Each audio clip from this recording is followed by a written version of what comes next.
Welcome again students in the micro economics classes. इस session में हम लोग पढ़ने जा रहे हैं economic problem and central problems के बारे में। यूनिट नंबर 4 इंट्रोडक्शन हमारा चल रहा है।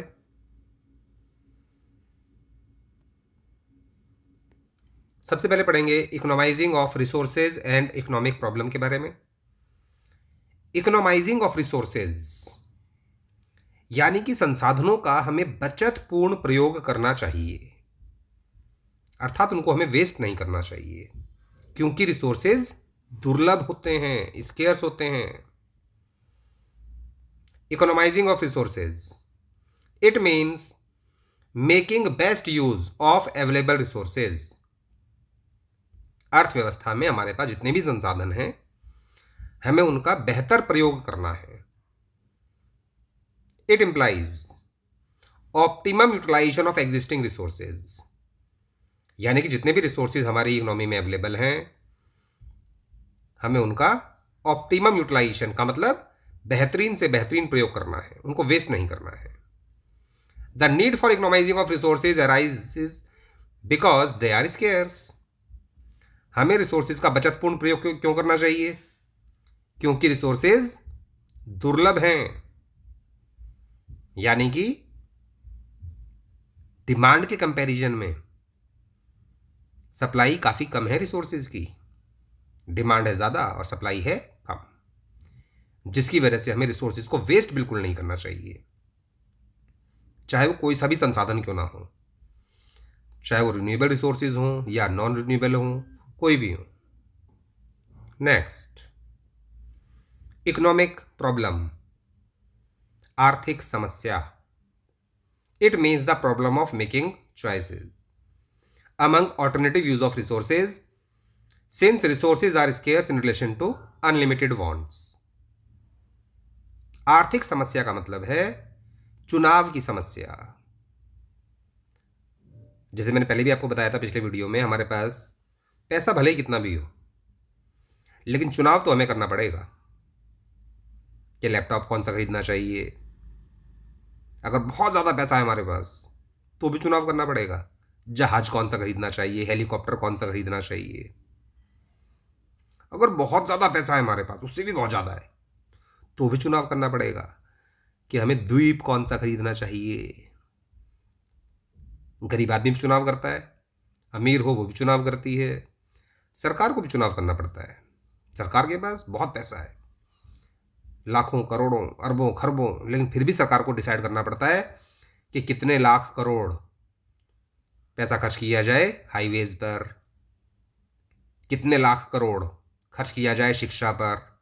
चुनाव हर जगह करना पड़ता है और हर व्यक्ति को करना पड़ेगा।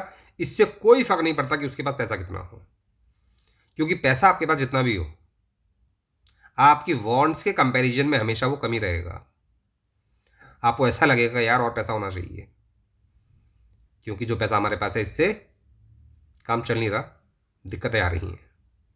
यही कहलाती है आर्थिक समस्या। It means the problem of making choices among alternative use of resources.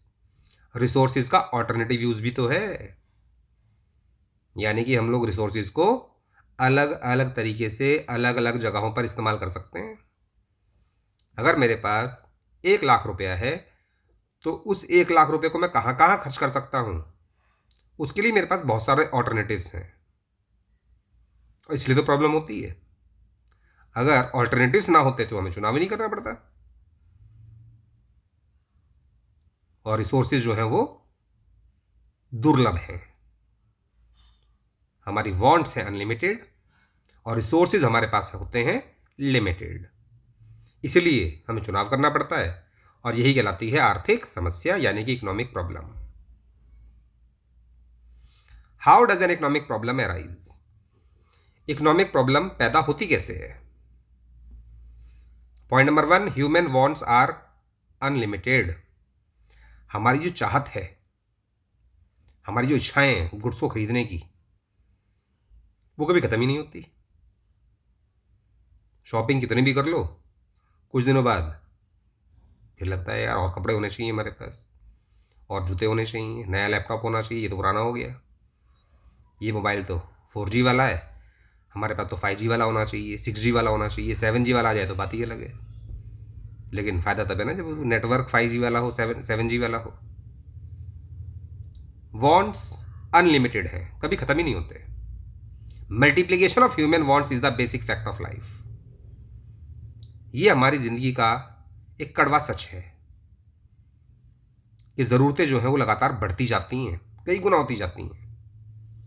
As one is satisfied, एक ज़रूरत अगर पूरी हो जाती है, मैनी अदर्स क्रॉप अप, तो दूसरी बहुत सारी ज़रूरतें पैदा होनी शुरू हो जाती हैं। एंड दिस गोज एंडलेस, और इसका कभी अंत नहीं होता। इन ज़रूरतों का अंत केवल तभी होता है जब हमारा अंत हो जाता है। जब तक व्यक्ति जीवित रहेगा उसकी चाहत कभी ख़त्म नहीं होगी। पहले चाहत होती है कि अच्छे नंबर आ जाएं, नौकरी लग जाए, नौकरी लग जाती है तो शादी हो जाए, शादी हो जाए तो बच्चे हो जाएं, बच्चे हो जाएं तो बच्चों के बच्चे हो जाएं, बच्चों के बच्चे भी हो जाएं तो उनकी शादी अब देख लें कम से कम। और उसके लिए रिसोर्सेज की आवश्यकता पड़ती है भाई, बिना पैसे के थोड़ी होते हैं सारे काम। However a man arranges his wants in order of urgency, लेकिन व्यक्ति को अर्जेंसी के आधार पर कि कौन सी ज़रूरत ज़्यादा इंपॉर्टेंट है, कौन सी हमारी ज़रूरत कम इंपॉर्टेंट है, उसके आधार पर अपनी वांट्स को अरेंज करना पड़ता है।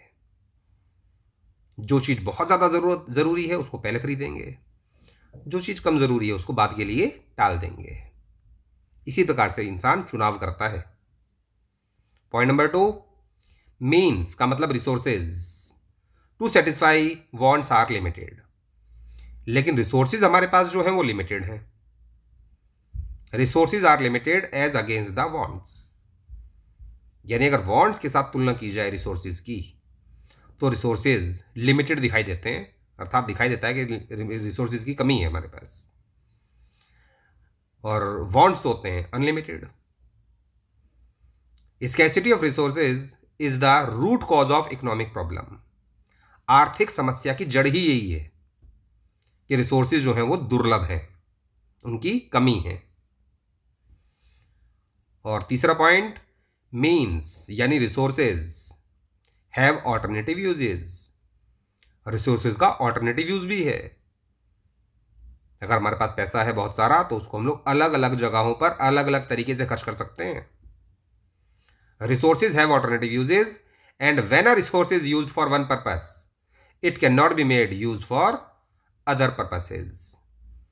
अगर आपके पास 10 रुपए हैं और केवल 10 रुपए आपके पास, मान लीजिए आपके पास और पैसा नहीं है फिलहाल, और आपने उस 10 रुपए के गोलगप्पे खा लिए, तो खत्म हुआ पैसा। अब ये थोड़ी कि वो 10 रुपये आप दोबारा खर्च कर दोगे कहीं और, दोबारा खर्च करने के लिए नए 10 रुपये चाहिए होंगे आपको। अगर आप चाहते तो उस गोलगप्पे की जगह चॉकलेट भी खा सकते थे। यही कहलाता है ऑल्टरनेटिव यूज। चाहते तो उसे अपने गुल्लक में डाल के फ्यूचर के लिए सेव भी कर सकते थे, लेकिन नहीं भाई, हम तो गोलगप्पे ही खाएंगे।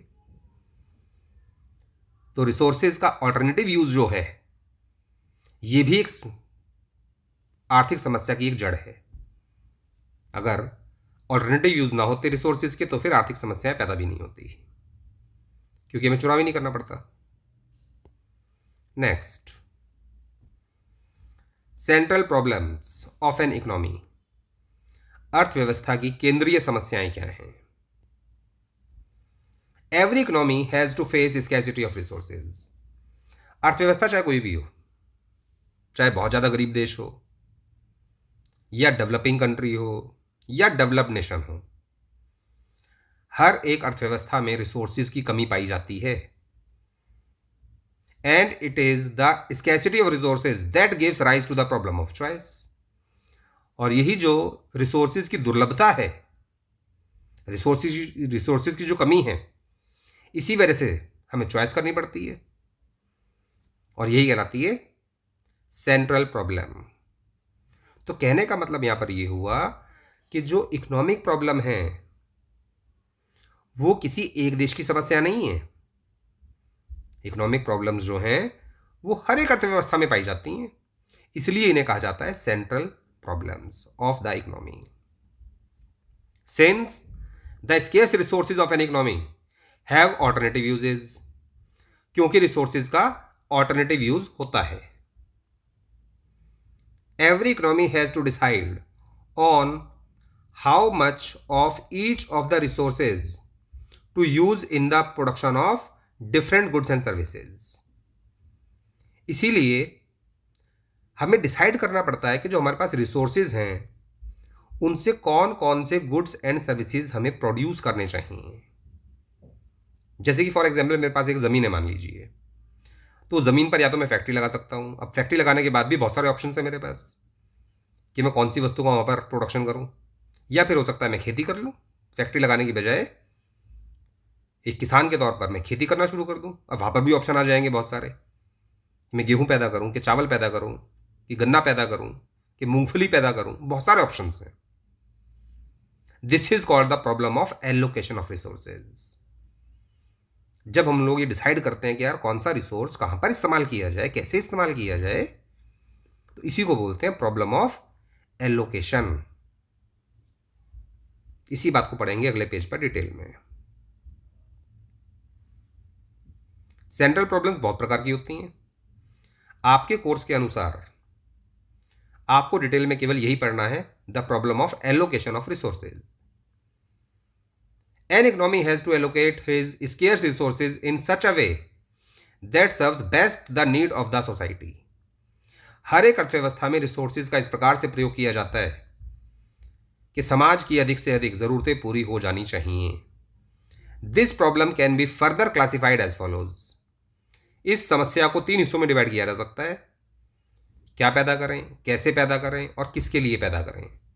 What to produce, how to produce and for whom to produce. तो पहले बात करते हैं what to produce and in what quantity. An economy has to choose what to produce and in what quantity. हर एक अर्थव्यवस्था को यह चुनाव करना पड़ता है कि क्या पैदा करें और कितनी मात्रा में पैदा करें. Every society has to decide between consumer goods and producer goods. ये एग्जाम्पल दिया है बात समझाने के लिए. हर एक अर्थव्यवस्था में डिसाइड करना पड़ता है कि कंज्यूमर गुड्स कितने बनाएं.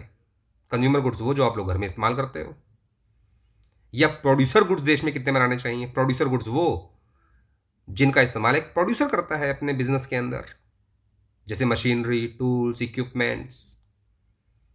दूसरा example between necessary goods and luxury goods, कि नेसेसरी गुड्स का कितना प्रोडक्शन करें देश में और लग्जरी गुड्स का कितना प्रोडक्शन करें.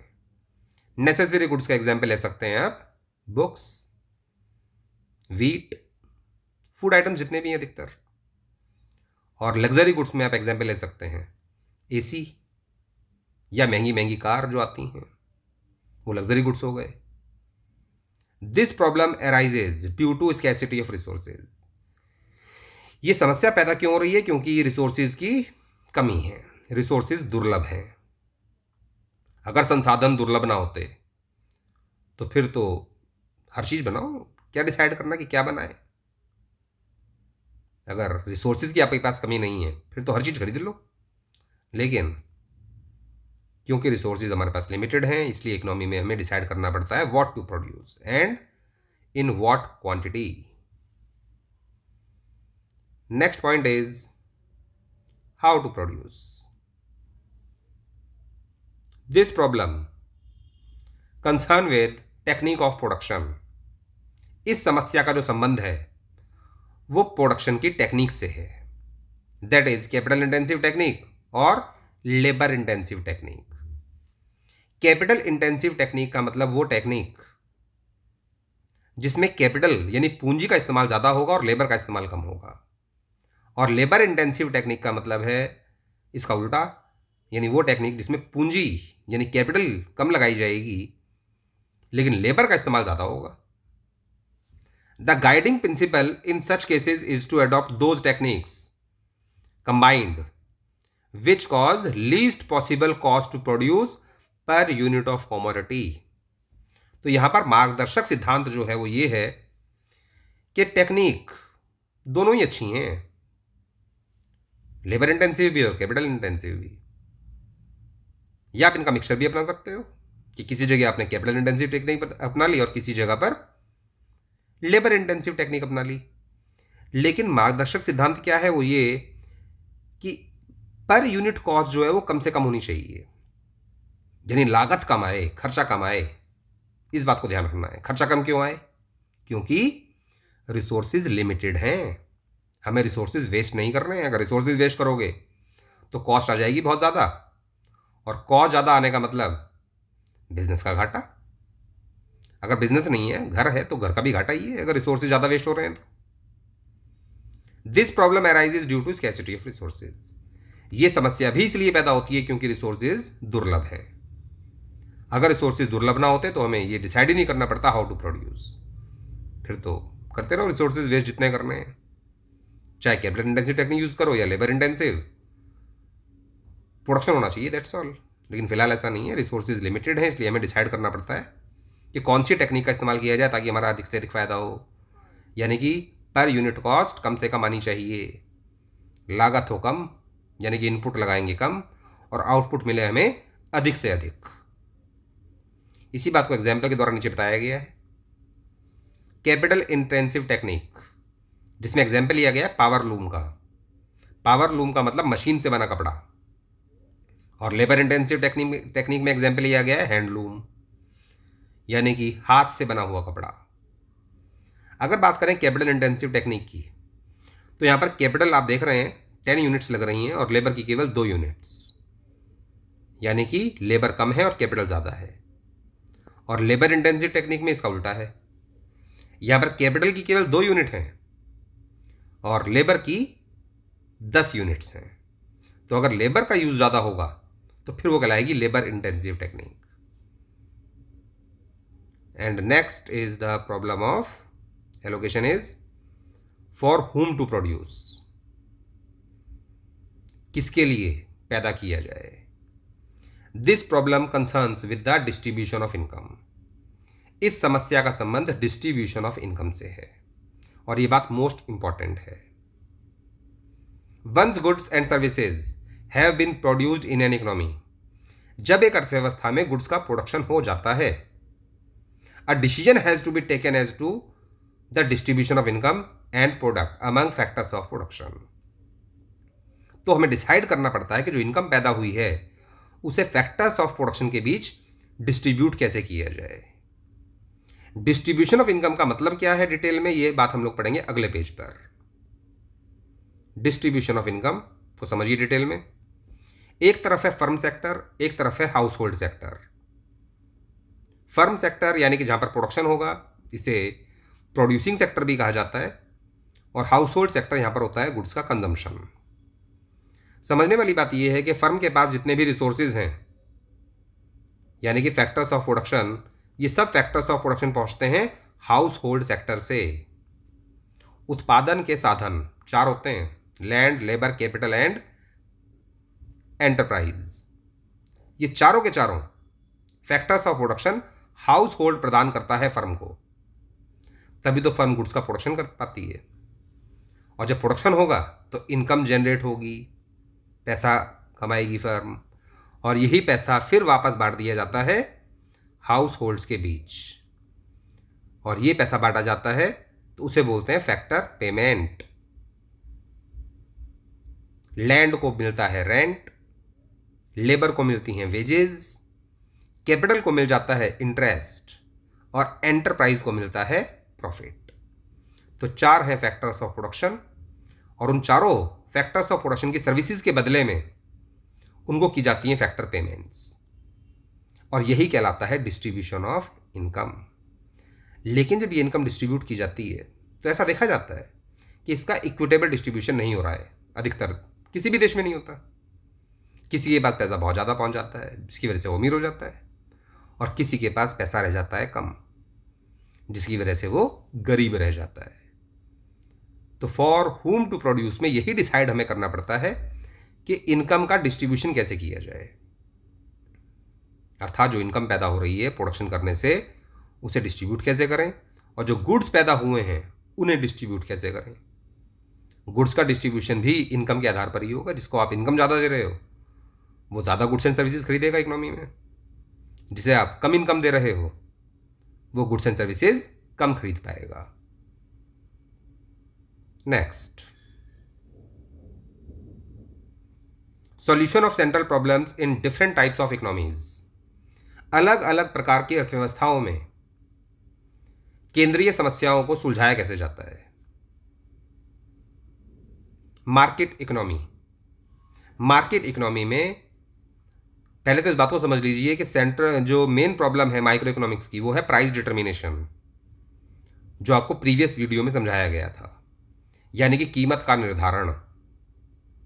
और सेंट्रली प्लान्ड इकोनॉमी,